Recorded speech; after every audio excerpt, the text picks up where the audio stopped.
Latest updates ఎప్పటికప్పుడు పొందడానికి big TV WhatsApp channel follow అవ్వండి. లింక్ డిస్క్రిప్షన్ లో ఉంది. అనుకున్నంత అయింది. అందరూ ఊహించినట్లుగానే భీమవరం మాజీ ఎమ్మెల్యే గ్రంథి శ్రీనివాస్ జగన్ కు కటిఫ్ చెప్పేశారు. తన గురించి కనీసం జగన్ ఆలోచించలేదని బాధపడుతూ నియోజకవర్గ ఇన్ఛార్జ్ పదవికి వైసీపీ ప్రాథమిక సభ్యత్వానికి రాజీనామా చేశారు. జిల్లాలో వైసీపీ పెత్తందారుల చేతిలో నాయకులు కార్యకర్తలు నలిగిపోతున్నా పట్టించుకునే నాదుడే లేదంటూ బై బై జగన్ చెప్పేశారు. ఆయన పవన్ కళ్యాణ్ మీద గెలిచి వైసీపీ అధికారంలోకి వచ్చినా తనకు కనీస పవర్ ఇవ్వలేదని భజన పరులతో తీవ్ర ఇబ్బందులు పడ్డానంటూ ఉన్నారు గ్రంథి శ్రీనివాస్. టైంతో పాటు టైమింగ్ను నమ్మే గ్రంథి శ్రీనివాస్ మనోవేదనకు అసలు కారణం ఏంటి? కారకులు ఎవరు?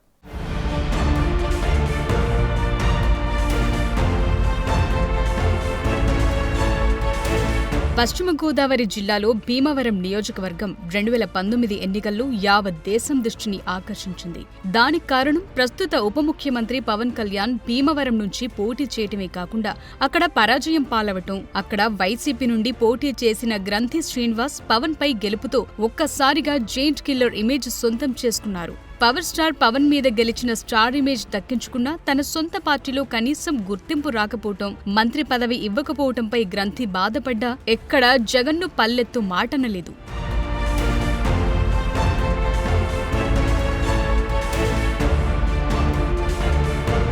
2024 ఎన్నికలకు ఉత్సాహంగా క్యాడర్ను రెడీ చేసి తాను ఆర్థిక వనరులు సమకూర్చుకుని సిద్ధమయ్యారు. ఇక ఎన్నికల తేదీ సమీపిస్తోంది అనగా తన సొంత పార్టీలోనే తనను ఓడించే ప్రయత్నాలు జరుగుతున్నాయని తెలిసి కలత చెందారటాయన. తనపై జరుగుతున్న రాజకీయ కుట్రలను వైసీపీ అధిష్టానం దృష్టికి తీసుకువెళ్లినా కనీస స్పందన లేకపోవడంతో గ్రంథి శ్రీనివాస్ ను మరింత బాధించిందంటున్నారు. యుద్ధంలో దిగాక పోరాటం తప్పదు కాబట్టి ఎప్పటినుంచో తనతో ఉంటూ వస్తున్న కార్యకర్తల అండతో ఎన్నికల రణరంగంలో పోరాడిన గ్రంథి ఓటమిని చవిచూశారు.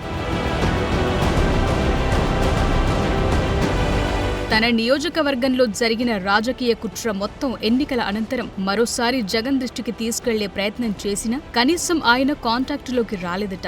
రీజనల్ ఇన్ఛార్జిగా ఉన్న వైవి సుబ్బారెడ్డి ఆయనకు జగన్ అపాయింట్మెంట్ దక్కనీయలేదట. గోదావరి జిల్లాల రీజనల్ కోఆర్డినేటర్ వైవి సుబ్బారెడ్డికి తెలిసి రాజకీయ కుట్ర జరిగిందన్న అనుమానాలు గ్రంథి శిబిరంలో బలంగా పేరుకుపోవడంతో వైసీపీ కార్యక్రమాలకు దూరంగా ఉంటూ కామైపోయారాయన.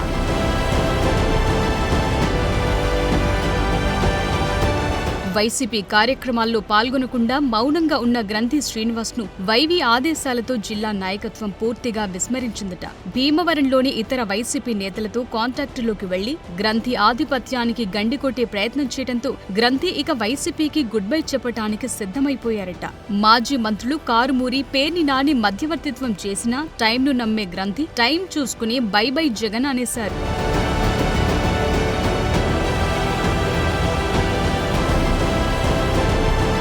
భీమవరం మాజీ ఎమ్మెల్యే గ్రంథి శ్రీనివాస్ వైసీపీ వీడతారని ఎప్పటి నుండో ప్రచారం జరుగుతోంది. ఆ ప్రచారానికి ఫుల్ స్టాప్ పెడుతూ గ్రంథి పార్టీని వీడారు. కానీ రాజీనామా చేసినప్పుడు గ్రంథి శ్రీనివాస్ చేసిన విమర్శలు ఇప్పుడు రాజకీయంగా ప్రాధాన్యం సంతరించుకున్నాయి. మాజీ సీఎం జగన్ తన గురించి తప్ప వేరే వారి గురించి ఆలోచించారని డైరెక్ట్ గానే టార్గెట్ చేశారు గ్రంథి. ఇంకొక అడుగు ముందుకు వేస్తూ వైసీపీ అధిష్టానాన్ని బ్రిటిష్ పాలనతో పోల్చారు.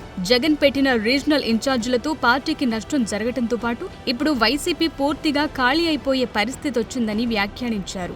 పశ్చిమ గోదావరి జిల్లాలోని వైసీపీ నేతల చేతిలో వైవి సుబ్బారెడ్డి కీలుబొమ్మగా మారారని గ్రంథి చేసిన విమర్శలు ఆ పార్టీ వారిని ఉలిక్కి పడేలా చేస్తున్నాయట.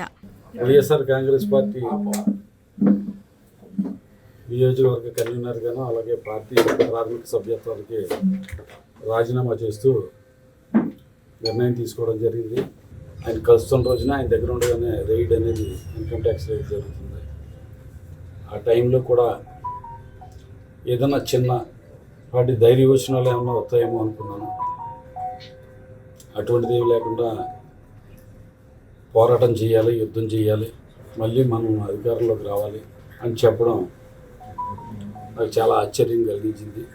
ఇప్పుడు కూడా మళ్ళీ ఆయన్ని సీఎం సీట్లో కూర్చోబెట్టాలి, దానికోసం మేము అందరం కూడా పోరాటం చేయాలని చెప్పి.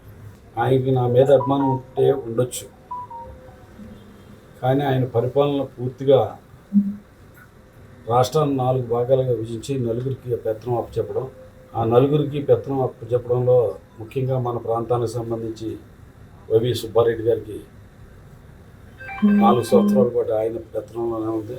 ఎన్నికల్లో తన ఓటమికి కుట్ర రచించిన వారికి జిల్లా పార్టీలో ముఖ్య పదవులు కట్టబెట్టడంతో గ్రంథి ఫీల్ అవ్వడంతో పాటు జగన్ కు తెలిసి అంతా జరిగిందన్న అనుమానాలు ఆయన్ను మరింత ఆగ్రహానికి గురిచేశాయట. గ్రంథి చేసిన విమర్శలను లోతుగా పరిశీలిస్తే జిల్లా నేతలిచ్చే తాయిలాలకు రీజనల్ కోఆర్డినేటర్ తానా అంటే తందానా అన్నట్లు స్పష్టమవుతోందని, అందుకే పార్టీకి జిల్లాలో ఒక్క సీట్ కూడా దక్కలేదని వైసీపీ కార్యకర్తలు మాట్లాడుకుంటున్నారు. గత 12 ఏళ్లుగా వైసీపీ కోసం కోట్లాది రూపాయలు ఖర్చు పెట్టి పవన్ కళ్యాణ్ లాంటి ప్రజా నేతపై గెలిచిన గ్రంథి శ్రీనివాస్ ని పట్టించుకోకుండా పొమ్మరకుండా పొగబెట్టారంటే ఇక తమ పరిస్థితేంటని వైసీపీ శ్రేణులు చర్చించుకుంటున్నాయట.